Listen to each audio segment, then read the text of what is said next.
Hey guys, it's Glenn from glenscarcollection.com doing a little early morning drive for you in the 2017 Porsche 911. So how do we know we're in a 911? Well, we have 5 dials here. If we were in a Boxer or Cayman, we would only have 3. Now this is a 2017, which means it's a 991, but not just a 991, but a 991 Generation 2. So if that's not more confusing for you, 991.2. And that's when they all went turbos. So this is just a base Carrera, because I wanted this color, Miami blue, with a manual transmission, and I had to search everywhere to try to find this color in a manual, and it may have been a base, it may have been a GTS, it may have been a S, it may have been a 4S. And I happened to find it in a base Carrera. Luckily, searching the country, found it 100 miles from my house. So I bought this car in 2020, like literally during the lockdown, so I got a great price. I think the original sticker on this car with options is about, I forget, 103, 108, which is the same as my 993 Turbo was in 1996, my air-cooled turbo. And now a base Carrera cost that price, but you know, they were literally 20 years apart, 21 years apart, 1996 and 2017. I haven't never been on these roads before, so I'll have to be a little conservative.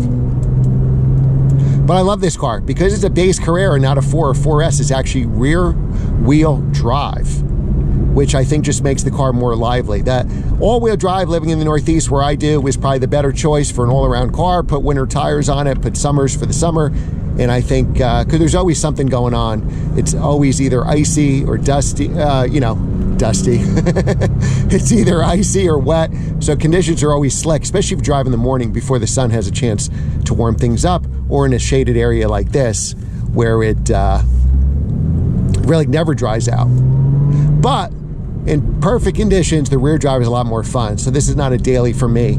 As you know, I also have a 2017, same year, Panamera Turbo as my daily, my real estate car, since I'm a commercial real estate agent here in New Jersey. So this car is really just weekends, maybe a semi-daily driver, depending on what I'm doing. But I really like the rear drive because it's more fun. And to Porsche's credit, if you buy a 4 or 4S, which means all-wheel drive, or the Panamera like I have, which is all-wheel drive, 99% of the time, well not 99, but probably 90% of the time it drives a rear drive mode. Like I only see my Panamera use the front wheels on a hard launch, like acceleration, say going onto the highway, or if something's slippery or slick, which is rare unless it's winter time. Now I have sport mode, I think that's standard, and the PASM, but I don't have Sport Chrono. So Sport Chrono would give you Sport Plus, which even in cars like the Panamera where I have Sport Plus, I use Sport 90% of the time. And it's just this. And because I don't have Sport Chrono, I actually have to rev match myself. And I didn't realize that. I thought all the new Porsches had rev matching, but they actually don't. You only have rev matching if you do the Sport Chrono option, which gives you that little wart here with the lap timer. Now, what I also didn't know, I learned when I had the Macan as a loaner car, that if you don't have Sport Chrono, they give you, it's a clock here. So on the new ones, or at least on the SUVs, it's a clock or the stopwatch if you do Sport Chrono. Nice option to have, but honestly, like I preferred my 1M to my M2. M2 had rev matching. You had to go through all the options, take all the nannies off in order to rev match yourself, where here I get to rev match myself, and obviously that keeps you engaged and proficient in driving stick. Once you drive some of these rev matching cars, it's hard to go back to an older car that doesn't have rev matching. All right, let's see what this turn brings up. It's kind of turn the road in. The only problem is when you drive on these drives, people have really sticky tires and they kick up rocks. You get pelted with rocks like you wouldn't believe. Now the whole front of my car is PPF, but the last thing I want to do is like crack a windshield or something.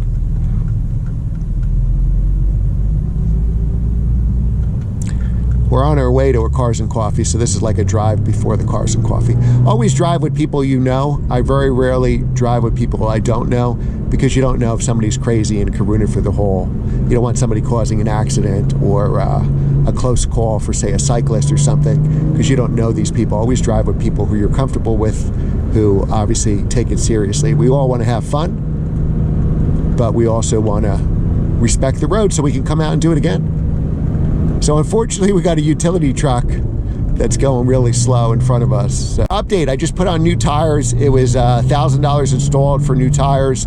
I think it's my first set of new tires, but I'm on my third set of rears. So when I bought this CPO in 2020, and I got a great deal on it because they were giving cars away then, I think they were asking like 85, and I got this car for like 70 or 75 or something, which is the same price I paid for my 993 Turbo back in 2011, 2012. So it already had, because it was CPO, they already put new rear tires on it.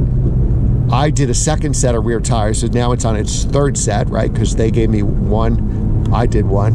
But the front tires were original, so they need to be replaced because of age. They started to crack. For Porsche tires, the camber is very aggressive, so you have to check the inside of the tire.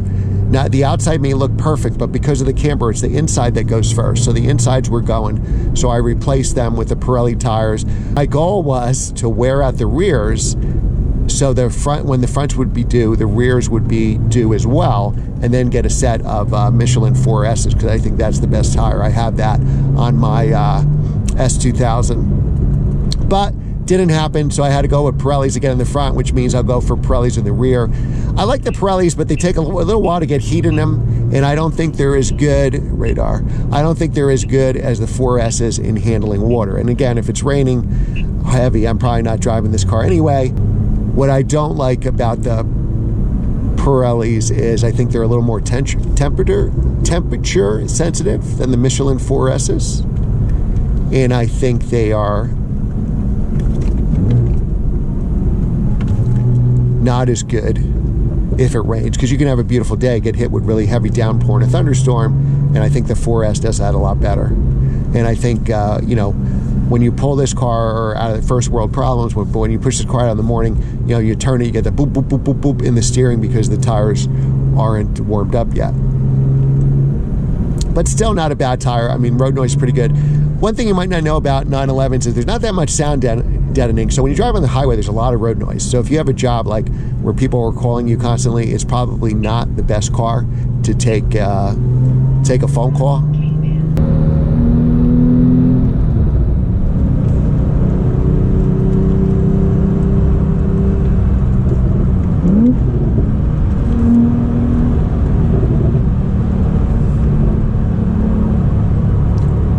Here we'll have some nice S-turns. Now the 911 has the engine in the rear, so it's not mid-engine. So really with corners, it should be slow in, fast out. So what we want to do is go in corners a little slower, and then we can come out. I mean, obviously we can't go crazy on public roads, but what we're going to do is go in slower and then come out using that great rear traction we have to accelerate out of the corner. So what made me buy a Porsche? I grew up in American cars, so it was all about like Corvettes, Camaros, Mustangs for me, and I used to track a Corvette heavily, a couple different Corvettes, a Z06 and a regular base vet. What I found is, even though I had faster lap times than the 911 in front of me, he really had the jump out of all the corners, and I figured it out that it was really that rear weight bias. He had the traction coming out of the corners, which I didn't. So my Z06 would be overwhelmed, and I'd have to go easy with the, finally that slow truck got out.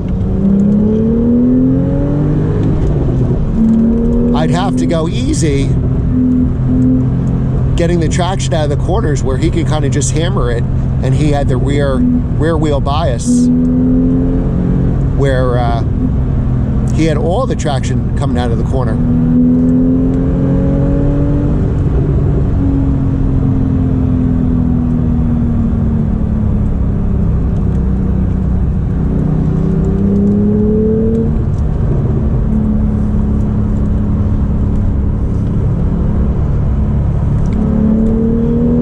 All right, guys, well, I'm going to have some fun. Thanks a lot for watching. Remember to like, share, and subscribe, and I will see you next time.